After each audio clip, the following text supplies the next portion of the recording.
Panther Nation, let's talk about our wide receiving core. Might have a new addition.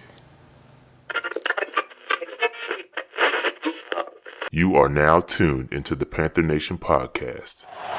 Delone fires to an open Smith. Steve Smith is going to go all the way. No flag down. Smith scores, and the Carolina Panthers win in overtime. He's intercepted by Keekly. Keekly inside the 20 to the 10 and to the end zone for another Panther.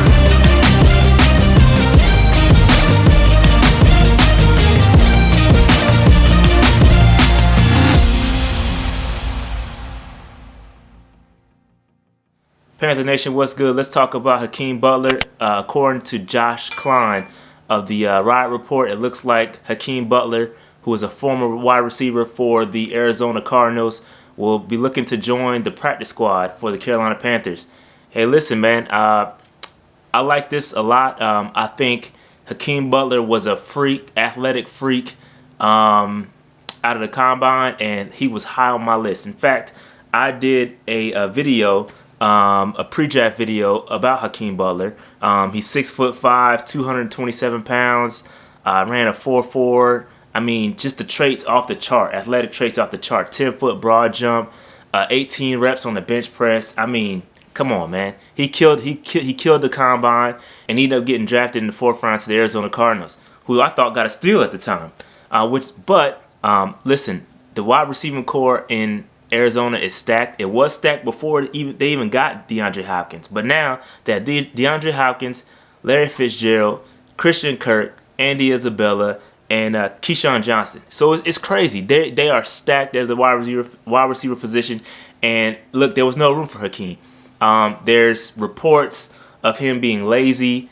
I don't know if this could be a Kelvin Benjamin-esque deal here. But when we talk about Carolina receivers, I think he fits in not perfectly, but we don't have that type of receiver on our roster at the moment. There is no 6'5" guy. But I caution everybody here because we see these traits and we see how the numbers jump off the charts. But could this be a Kelvin Benjamin scenario? Could this be a Stephen Hill scenario going back a few years? You know, we get these guys that have the athletic traits, but it just doesn't translate. But this does fit Matt Rule's mantra: get me the guy with the measurables, and we'll coach him up. So this fits with what they do. We haven't seen it work out yet for anybody just yet. So we'll see how it goes. I don't know. I'm excited about the pick. I'm pumping the brakes a little bit because, again, there are reports about him being lazy and things like that. So I'm going to pump the brakes on my excitement. And, again, he's going to the practice squad. So this is a development piece, and it's going to take some time for him to get right. If we can bring him back next year and he develops a little bit better, I think I'll be a little bit more excited. But it's just a practice squad. So everybody pump the brakes a little bit. Let's relax. But listen, you're talking about Omar Bayless. You talking on the practice squad. You talking about Keith Kirkwood, who's still rehabbing or whatever. Both of those guys are on IR. So our wide receiving core is crazy. I mean, could be potentially crazy. Let me pump the brakes a little bit. But there's a lot of talent in the wide receiving room. However, which brings me to my next point. What happens with Curtis Samuel? Listen, I love Curtis Samuel, but the writing was on the wall probably last year, even 2 years ago.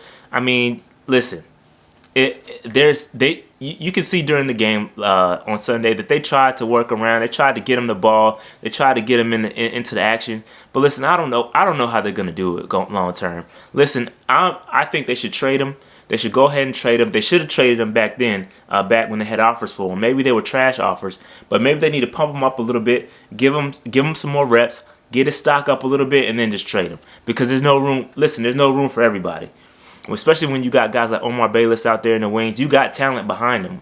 Curtis, I hate to say this, Curtis is replaceable. Curtis is clearly replaceable. And listen, we have options behind him.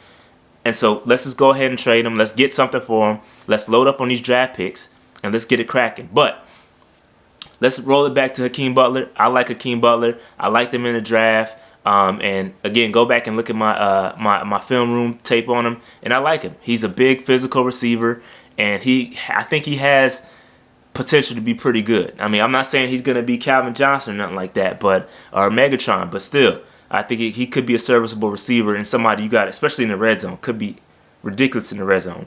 But that's all I got for Hakeem Butler. I like it. I like that we're still evaluating talent, still bringing in guys, and let's keep building this roster. Listen, it's going to take some time. Keep bringing in these assets. Keep trying to work with them. Keep developing them. And we're going to be fine at the end of the day. But you can't be stagnant with what you got. And I like what Matt Rule and Hurney are doing. Keep bringing in those guys and let's develop. All right. That being said, that's all I got. Make sure you hit the like, subscribe button. I'm going to be out. And I will see y'all maybe, I don't know. Maybe check me out in a couple days. Man, I got a preview video coming. All right. Bucks preview. All right. Peace out.